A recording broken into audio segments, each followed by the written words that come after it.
dowladda federaalka Soomaaliya ayaa shalay oo ay bisha Maarch ahayd 2018 soo saartay war saxaafaday ay kaga soo horjeedo heshiiskii saddex geesoodka ahaa ee kowdii bishan dhex maray dowladaha Jamhuuriyadda Somaliland, Ethiopia iyo shirkadda DP World.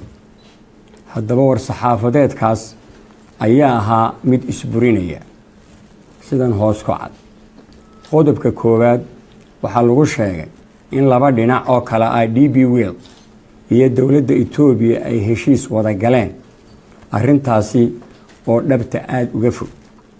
qodobka labaad ee war saxaafadeedka waxaa lagu cadeeyay in Somaliland, Ethiopia iyo DP World heshiis wada galeen ayaga oo markii hore istiidsiiyey inay xusaan jiritaanka darafka Somaliland.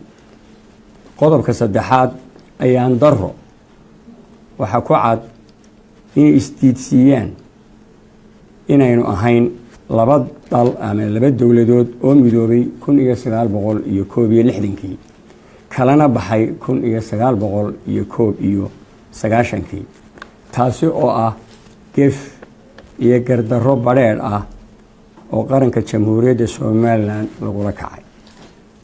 dastuurka ay sheegeenna uu yahay mid ayaga u gaar ah.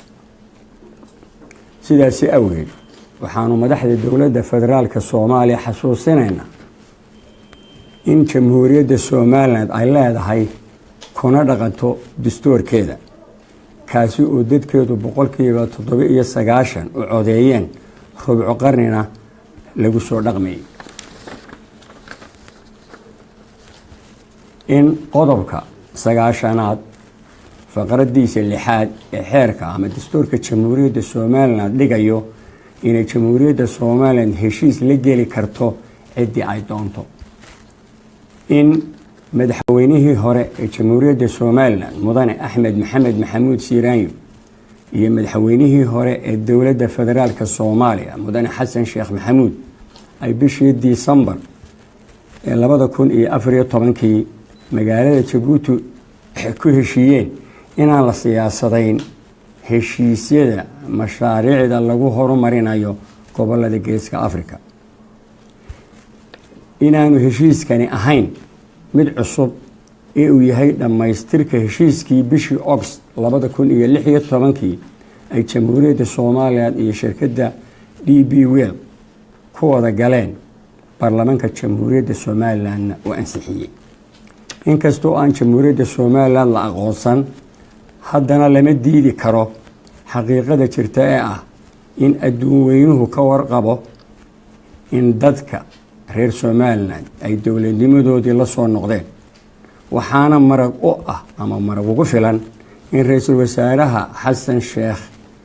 Xasan Khayre oo jooga dalka isu taga Imaaraadka Carabta heshiis duwaliya aan hortiisa lagula saxiixday Jamhuuriyadda Somaliland. riyada midnimada Soomaaliyeed intaanu ka hadal waxa ka haboon inuu mideeyo degmooyinka magaalada Muqdisho ee aanu maamulin.